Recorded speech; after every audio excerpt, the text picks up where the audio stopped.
ఇలా ఒకటి మాత్రం నిజం, సరే కేసులు బాగా పెడుతున్నట్టున్నారు. ఇవాళ మా తమ్ముడు దేవేందర్ మీద కేసు పెట్టినట్టున్నారు, 10 ఏళ్ల కింద కేసు తీసిరట.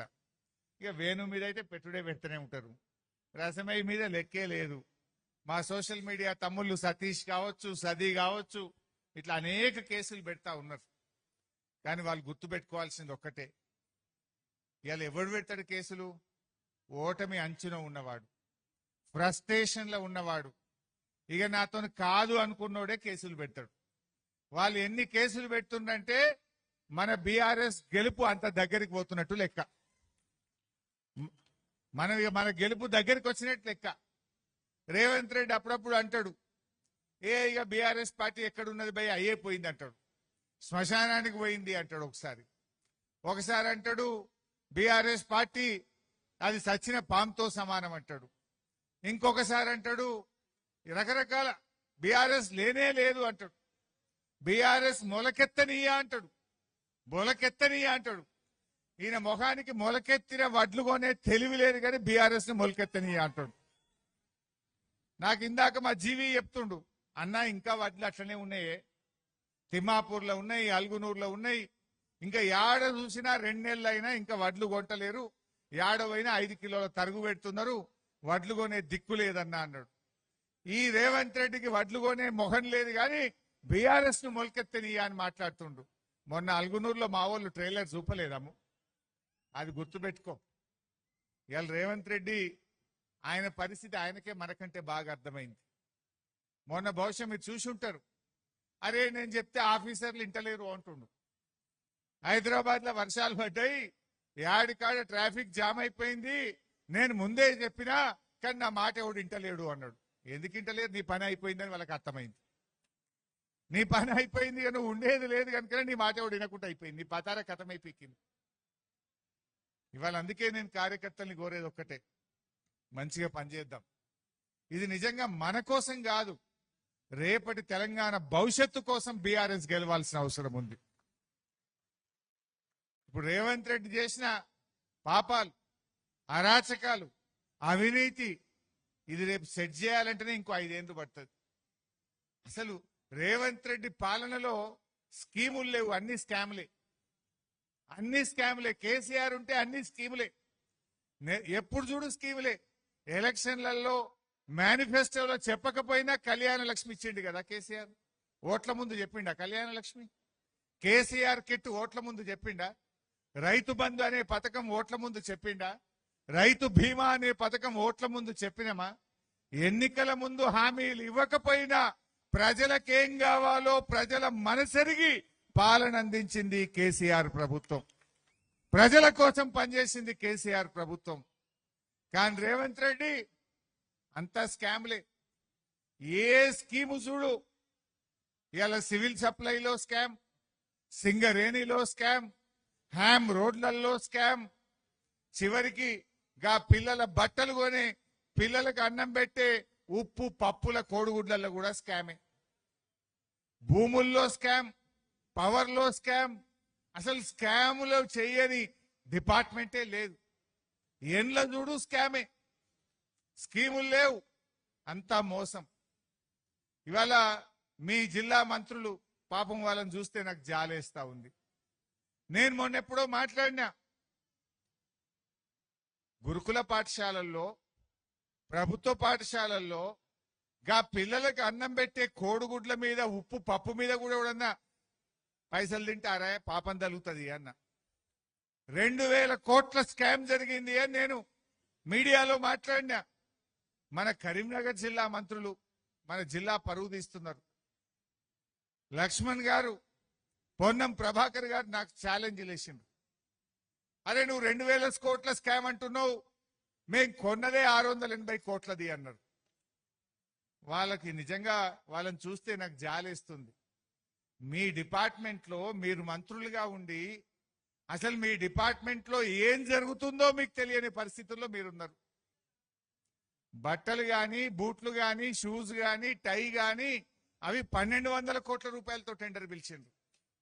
ఈ ఉప్పులు, పప్పులు, కూరగాయలు, కోడిగుడ్లు, మటన్, చికెన్ ఇవి 800 కోట్లతో టెండర్ పిలిచిండ్రు. రెండు కలిపితే 2,000 కోట్ల రూపాయలు. 2,000 కోట్ల రూపాయలతో టెండర్లు పిలిచిన విషయం ఈ మంత్రులకు తెలియకపోతే వీళ్ళు ఏం పాలన చేస్తుండ్రో నాకు అర్థమైతలేదు. నాకు ఛాలెంజ్ చేస్తున్నారు, ఏ హరీష్ రావు మేము కొన్నదే 680 కోట్లది, నువ్వు 2,000 కోట్ల స్కామ్ అన్నావు, యాడికేలైంది అని అన్నారు.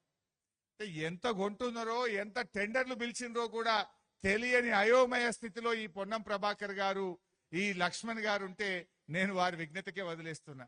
నాకు ఛాలెంజ్ చేసి నువ్వు రాజీనామాకు రెడీ అని, నేను రెడీ, నేను అనగలుగుతా. కానీ స్కామ్ చేసిన వాళ్ళు మీరు కాదు. ఆ డిపార్ట్మెంట్ లో ఏమైతుందో మీకు తెలియదు. ముఖ్యమంత్రి మొత్తం టెండర్లు పిలిచి మింగుతా ఉన్నాడు.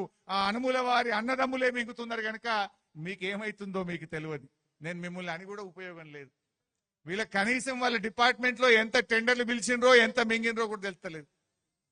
రేవంత్ రెడ్డి మాట్లాడితే అంటుండే 1 కోటి మంది మహిళల్ని కోటీశ్వరులను చేస్తా అన్నాడు. 1 కోటి మంది మహిళలు కోటీశ్వరులు కాలే, యనుముల వారి 4 అన్నదమ్ములు మాత్రం కోటీశ్వరులు అయినరు. మీ 4 మాత్రం కోటీశ్వరులు అయినరు. మహిళలు అయినరు ఎక్కడన్నా? ఇలా యనుముల వారి కుటుంబం మీ కడుపు నిండింది. మహిళలు, పేదలు, రైతులు వాళ్ళ కడుపు మాత్రం ఎండుతా ఉన్నది. అరేగా కూలీలకు ఇస్తాను, ఉపాధి హామీ కూలీలకు మేము సంవత్సరానికి 12,000 ఇస్తామని 3 బడ్జెట్లలో చెప్పిండ్రు. 2024-25 బడ్జెట్లో చెప్పిండ్రు, 2025-26 బడ్జెట్లో చెప్పిండ్రు, మొన్న 2026-27 బడ్జెట్లో చెప్పిండ్రు. బడ్జెట్ల బట్టి గారు చదువుడు, వీళ్ళు బల్లలు కొట్టుడు, పైసలు మాత్రం వత్తలు వచ్చినాయా కూలీలకు? ఎక్కడన్నా కూలీలకు ఇందిరమ్మ ఆత్మీయ భరోసా పేరిట ఏడాదికి 12,000 రూపాయలు ఇస్తామన్నారు. ఏ కూలీకి కూడా 1 రూపాయి వచ్చిన పరిస్థితి లేదు. అంటే బడ్జెట్ల చదువుడు, బల్లలు కొట్టుకున్నట్లే ఉండదు తప్ప పేదవాడి కూలీ కడుపు నిండింది లేదు, 12,000 రూపాయలు పడ్డది లేదు. కానీ యనుముల వారి కుటుంబం వాళ్ళ ఖజానా నిండుతున్నది, వాళ్ళ కడుపులు నిండుతున్నాయి. కానీ కూలీల కడుపు మాత్రం నిండలేదు. ఇందిరమ్మ ఆత్మీయ భరోసా 3 ఏళ్లైనా కూడా ఇప్పటికీ అమలుకు నోచుకోని పరిస్థితి. ఆ బడ్జెట్ కో విలువ ఉండాలనా వద్దా? అసెంబ్లీలో చెప్తే బడ్జెట్ పాస్ అయితే ఆ కూలీలకు డబ్బులు ఇవ్వడానికి నీకు లేవా? కూలీలకు ఇవ్వడానికి డబ్బులు లేవు. కానీ రేవంత్ రెడ్డి మొన్న ఎంసీహెచ్ఆర్డీలో 100 కోట్ల రూపాయలతో క్యాంప్ ఆఫీస్ కట్టిండు. మాట్లాడితే పైసలు లేవంటాడు, నన్ను కోసుక తింటారా అంటాడు, ఖజానా ఖాళీ ఉందంటాడు. ఖజానా ఖాళీ లేదు, రేవంత్ రెడ్డికి మనసు లేదు. ఇవాళ ఫ్యూచర్ సిటీలో 100 కోట్ల రూపాయలతో రేవంత్ రెడ్డి క్యాంప్ ఆఫీస్ కట్టుకున్నాడు. ఎంసీహెచ్ఆర్డీలో 100 కోట్ల రూపాయలతో క్యాంప్ ఆఫీస్ కట్టిండు. సెక్రటరియట్ లో కోట్ల రూపాయలు ఖర్చు పెట్టి వాస్తు కరెక్షన్ చేసిండు. పోలీసు కోసం కేసీఆర్ గారు పోలీస్ కమాండ్ కంట్రోల్ రూమ్ కడితే అందులో ఒక క్యాంప్ ఆఫీస్ కట్టుకున్నాడు. ఎన్ని క్యాంప్ ఆఫీసులు కడతావు? క్యాంప్ ఆఫీసుల మీద 100 కోట్లు ఖర్చు పెట్టడానికి నీకు డబ్బులు ఉంటాయి. మెస్సీతో ఫుట్బాల్ ఆడడానికి 100 కోట్లు ఖర్చు పెట్టడానికి నీకు డబ్బులు ఉంటాయి. అందాల పోటీలు నిర్వహించడానికి 100 కోట్ల రూపాయలు నీకు అందుబాటులో ఉంటాయి. వేరే రాష్ట్రాల్లో ఎన్నికలు జరిగితే 100 కోట్ల మూటలు పంపడానికి నీకు డబ్బులు ఉంటాయి. పేపర్లలో ఫుల్ పేజ్ యాడ్లు, జాకెట్ యాడ్లు తెలంగాణలో, దేశంలోని అన్ని రాష్ట్రాల్లో. మొన్న కేరళలో ఎన్నికలైతే కేరళలో మన తెలంగాణ గురించి అడ్వర్టైజ్మెంట్ ఇస్తాడు. ఢిల్లీలో ఎన్నికైతే ఢిల్లీలో పోయి తెలంగాణ గురించి అడ్వర్టైజ్మెంట్ ఇస్తాడు. మహారాష్ట్రలో ఎన్నికలు వస్తే మన తెలంగాణ గురించి పోయి మహారాష్ట్రలో అడ్వర్టైజ్మెంట్లు ఇస్తాడు. 100 కోట్ల రూపాయల తెలంగాణ ప్రజలు కట్టిన పన్ను, తెలంగాణ ప్రజల సొమ్మును ఇవాళ అన్ని రాష్ట్రాల్లో ఫుల్ పేజ్ యాడ్ల పేరు మీద ఖర్చు పెడతా ఉన్నాడు. పేపర్ యాడ్లకు ఉంటాయి, పక్క రాష్ట్రాల్లో ఎన్నికలకు డబ్బు మూటాలు పంచడానికి ఉంటాయి, రాహుల్ గాంధీకి నెల నెల పన్నులు కట్టడానికి డబ్బులుంటాయి, నీ ఫుట్బాల్ చౌకులకు డబ్బులుంటాయి, అందాల పోటీలకు డబ్బులుంటాయి, క్యాంప్ ఆఫీసులు కట్టుకోవడానికి డబ్బులుంటాయి, 1,00,000 కోట్లతో ఫ్యూచర్ సిటీ కట్టడానికి డబ్బులుంటాయి, 1,50,000 కోట్లతో మూసి సుందరీకరణ చేయడానికి డబ్బులుంటాయి. మా పేద కూలీలకు సంవత్సరానికి 12,000 ఇవ్వడానికి డబ్బులుండయా? రైతు బంధు వేయడానికి డబ్బులుండయా? రైతు బీమా వేయడానికి డబ్బులుండవా? రైతులకు బోనస్ ఇవ్వడానికి డబ్బులుండయా? అవ్వ తాతలకు 4,000 పెన్షన్ ఇవ్వడానికి డబ్బులుండవా? నెల నెల 100 రోజుల్లో ఇస్తానన్న మహాలక్ష్మి కింద అక్కా చెల్లెలకు 2,500 ఇవ్వడానికి డబ్బులుండవా? అంటే డబ్బులు లేక కాదు, రేవంత్ రెడ్డికి పేదలంటే గిట్టదు.